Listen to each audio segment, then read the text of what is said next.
Hello hi ಎಲ್ಲರಿಗೂ ನಮಸ್ಕಾರಗಳು. The musician 111 ಟ್ಯಾರೋಟ್ಗೆ ಸ್ವಾಗತ. ಯಾರೆಲ್ಲ ನನ್ನ ಚಾನಲ್ನ ಲೈಕ್ ಶೇರ್ ಸಬ್ಸ್ಕ್ರೈಬ್ ಮಾಡ್ತಾ ಇದ್ದಾರೆ ಎಲ್ರಿಗೂ ಕೂಡ ಧನ್ಯವಾದಗಳು. ನಿಮ್ಮ ವ್ಯಕ್ತಿ ನಿಮ್ಮ ಬಗ್ಗೆ ತುಂಬ ಫೀಲ್ ಮಾಡ್ತಾ ಇರುವಂಥದ್ದು, ಇಬ್ಬರ ಸದ್ಯಕ್ಕೆ ಒಂದು ಬ್ರೇಕಪ್ ಎನರ್ಜಿಲಿ ಯಾರಿದ್ದೀರಾ, ಯಾರು ಬ್ರೇಕಪ್ ಎನರ್ಜಿನ ತೋರಿಸ್ತಾ ಇದೆ, ನಿಮ್ಮ ವ್ಯಕ್ತಿಗಳನ್ನು ನೆನ್ಪು ಮಾಡ್ಕೊಳ್ಳಿ. ಅವರ ಪರಿಸ್ಥಿತಿಗಳು ನಿಮ್ಮ ಪರಿಸ್ಥಿತಿಗಳು ಹೇಗಿದೆ, ಒಂದು ಬ್ರೇಕಪ್ ಎನರ್ಜಿ ಯಾಕೆ ಬಂತು ಅಂತ ನೋಡೋಣ. ಕೆಲವರಿಗೆ ಗೊತ್ತಿರಲ್ಲ ಯಾಕೆ ಬ್ರೇಕಪ್ ಅಂತ ಹೇಳ್ತಾ ಇದ್ದಾರೆ ಅಂತ. ಹಾಗಾಗಿ ಇದೊಂದು ರೀಡಿಂಗ್ ಅವ್ರಿಗೊಂದು ಕ್ಲಿಯಾರಿಟಿ ಬರಲಿ ಅಂತ, ಅವ್ರ ಮನಸ್ಥಿತಿ ಹೇಗಿದೆ ಅದನ್ನು ಅರ್ಥ ಮಾಡಿಕೊಂಡ್ರೆ ನೀವು ಅದಕ್ಕೆ ಯಾವ ರೀತಿಯ ಒಂದು ರಿಯಾಕ್ಟ್ ಮಾಡ್ಬೋದು ಅನ್ನೋದು ಕೂಡ ನಿಮ್ಗೆ ಅರ್ಥ ಆಗ್ಬೋದು. ಅದಕ್ಕೋಸ್ಕರ ಮಾಡ್ತಾ ಇರುವಂಥದ್ದು. ಓಕೆ, ನಿಮ್ಮ ವ್ಯಕ್ತಿನ ಅಂದರೆ ನೋ ಕಾಂಟ್ಯಾಕ್ಟ್ ಸಿಚುವೇಶನಲ್ಲಿ ಯಾರಿದ್ದೀರಾ ಆ ವ್ಯಕ್ತಿನ ನೀವು ನೆನ್ಪು ಮಾಡ್ಕೊಳ್ಳಿ. ಸಡನ್ನಾಗಿ ಯಾಕೆ ನಿಮ್ಮನ್ನು ಬಿಟ್ಟು ಹೋಗಬೇಕು, ಬ್ರೇಕಪ್ ಎನರ್ಜಿನ ಹೇಳ್ತಿದ್ದಾರೆ, ಬ್ರೇಕಪ್ ಅಂತ ಹೇಳ್ತಿದ್ದಾರೆ ಅಂತ ನೋಡೋಣ.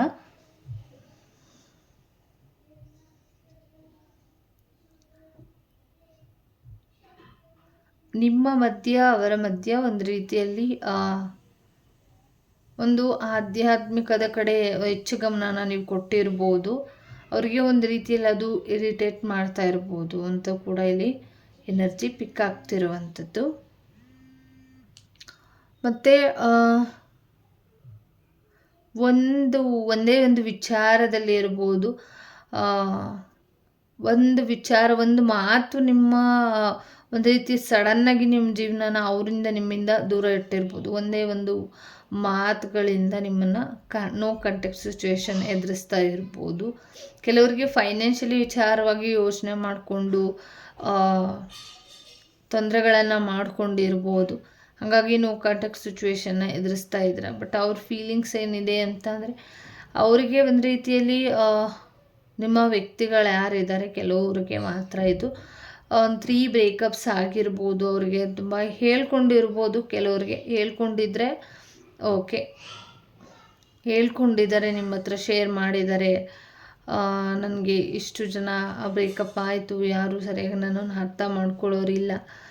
ನೀವು ತುಂಬ ಅವರಿಗೆ ಹತ್ತಿರ ಇದ್ದಂಥ ವ್ಯಕ್ತಿ ಸಡನ್ನಾಗಿ ದೂರ ಆಗಿದ್ದಾರೆ ಅಂತ ಅಂದರೆ ಹೇಗೆ ಅನ್ನೋ ರೀತಿಯಲ್ಲಿ ನೀವು ಯೋಚನೆಯನ್ನು ಮಾಡ್ತಾ ಇರ್ಬೋದು.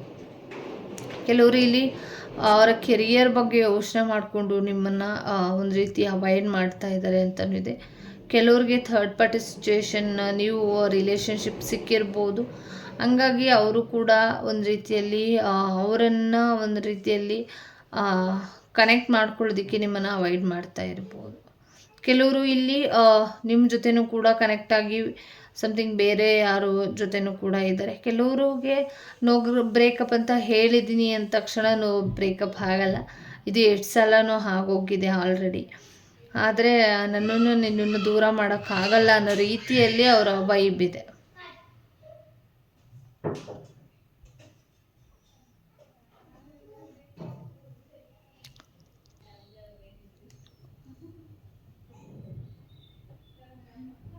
ಕೆಲವರು ಇಲ್ಲಿ ಅವರ ಸೀಕ್ರೆಟ್ಸ್ಗಳನ್ನ ತಿಳ್ಕೊಂಡಿದ್ದಾರೆ. ಒಂದು ರೀತಿಯಲ್ಲಿ ಸೀಕ್ರೆಟ್ಸ್ ತಿಳ್ಕೊಂಡಿರ್ಬೋದು, ಇಲ್ಲ ಅವರು ನಿಮ್ಮ ವ್ಯಕ್ತಿ ಇಲ್ಲ ನಿಮ್ಮ ವ್ಯಕ್ತಿ ಅವರ ಬಗ್ಗೆನ ಏನೋ ಸಮಥಿಂಗ್ ತಿಳ್ಕೊಂಡಿದ್ದಾರೆ. ಅದಕ್ಕೆ ಬ್ರೇಕಪ್ ಎನರ್ಜಿನ ತೋರಿಸ್ತಾ ಇದ್ದಾರೆ. ಅವರು ನೋ ಬ್ರೇಕಪ್ ಅಂತ ಹೇಳ್ತಿದ್ದಾರೆ ಅಂತಲೂ ಕೂಡ ಬಂದಿರುವಂಥದ್ದು. ನೋ ಬ್ರೇಕಪ್ ಅಂತ ಕೂಡ ಹೇಳ್ತಿದ್ದಾರೆ ಅಂದರೆ ಒಂದಿಷ್ಟು ಸೀಕ್ರೆಟ್ಸ್ಗಳು ಗೊತ್ತಾಗಿದೆ ನಿಮ್ಮ ಬಗ್ಗೆ. ಮತ್ತು ನಿಮಗೆ ಯಾರೋ ನಿಮ್ಮ ಹಿಂದೆ ಇದ್ದ ನಿಮ್ಮ ಜೊತೆಲಿದ್ದಂಥ ವ್ಯಕ್ತಿಗಳಿಂದ ಯಾರಿಗೋ ಇಲ್ಲಿ ಏನೋ ಸೂಚನೆಗಳು ಸಿಕ್ಕಿ ಅವರು ಸಮಥಿಂಗ್ ಸ್ವಲ್ಪ ಇದ್ದರೆ ಅದನ್ನು ದೊಡ್ಡ ಮಟ್ಟಿಗೆ ಹೇಳಿರ್ಬೋದು ಅಂತಲೂ ಕೂಡ ಇಲ್ಲಿ ಸಂದೇಶ ಸಿಗ್ತಾಯಿದೆ. ಹಂಗಾಗಿ ಅವರು ಏನು ಹೇಳಿದ್ದಾರೆ ಅದನ್ನು ನಂಬಿಕೊಂಡು ನಿಮ್ಮನ್ನು ಬ್ರೇಕಪ್ ಮಾಡ್ತಾ ಇರ್ಬೋದು.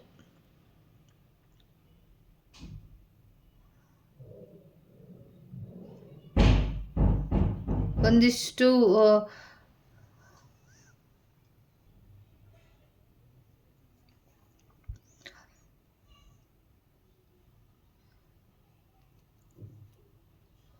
ಬಟ್ ಕೆಲವ್ರಿಗಿಲ್ಲಿ ಸೀರಿಯಸ್ ಆಗಿ ಅದು ನೋ ಕಾಂಟ್ಯಾಕ್ಟ್ ಸಿಚುವೇಶನ್ ಅಂತ ಅನ್ನಿಸ್ತಿರ್ಬೋದು.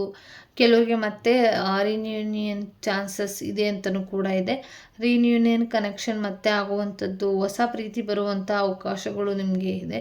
ಆಲ್ರೆಡಿ ಕೆಲವ್ರಿಗೆ ಬಂದಿರ್ಬೋದು, ಬಟ್ ಅದನ್ನು ಒಪ್ಕೊಳ್ಳೋದಕ್ಕೆ ರೆಡಿನೂ ಇಲ್ಲದೇ ಕೂಡ ಇರ್ಬೋದು ಕೆಲವರು.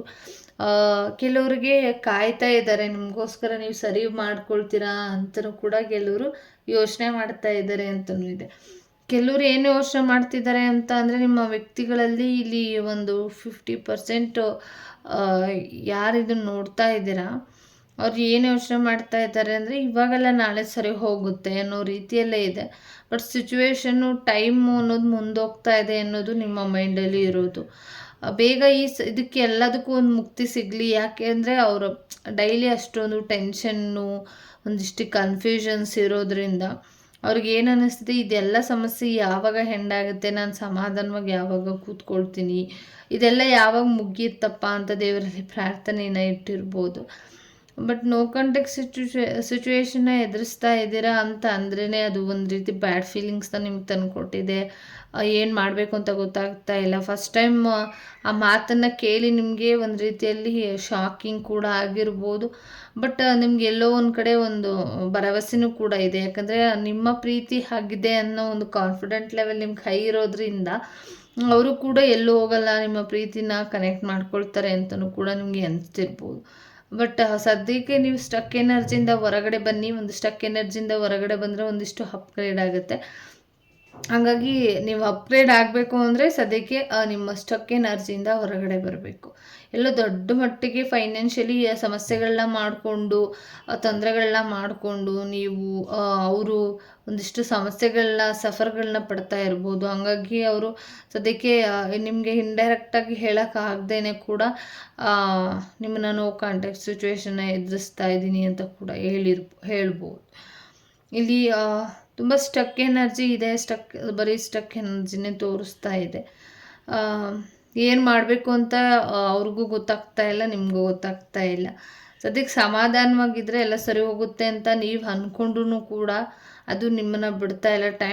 ಟೈಮ್ಗೂ ಕೂಡ ನಿಮಗೆ ನೆನಪು ಮಾಡಿ ಮಿಸ್ ಮಾಡ್ತಾ ಇರುವಂಥ ವಿಚಾರಗಳನ್ನ ಕನೆಕ್ಟ್ ಮಾಡ್ತಾ ಇರುತ್ತೆ. ಹಂಗಾಗಿ ನೀವು ಸ್ಟಕ್ ಎನರ್ಜಿಯಿಂದ ದಯವಿಟ್ಟು ಹೊರಗಡೆ ಬನ್ನಿ. ಎಲ್ಲಾದರೂ ಸಮಾಧಾನವಾಗಿ ನೀವು ಔಟ್ಸೈಡ್ ವಾಕ್ ಮಾಡೋದಾಗಿರ್ಬೋದು, ಏನಾದರೂ ನಿಮ್ಗೆ ಖುಷಿ ಅನಿಸೋ ವಿಚಾರಗಳನ್ನ ಮಾಡಿಕೊಂಡ್ರೂ ಒಂದು ಸ್ವಲ್ಪ ಸಮಾಧಾನ ಆಗುತ್ತೆ. ಬಟ್ ಕೆಲವ್ರಿಗಿಲ್ಲಿ ರಿನ್ಯೂನಿಯನ್ ಚಾನ್ಸಸ್ ತುಂಬ ಇದೆ ಅಂತಲೂ ಕೂಡ ಇಲ್ಲಿ ಬರ್ತಾ ಇರುವಂಥದ್ದು. Thank you so much. ಈ ರೀಡಿಂಗ್ ಇಷ್ಟ ಆಯಿತು ಅಂತ ಅಂದ್ಕೊಳ್ತೀನಿ. ಎಲ್ಲರಿಗೂ ಕೂಡ ಒಳ್ಳೆಯದಾಗಲಿ. ಧನ್ಯವಾದಗಳು.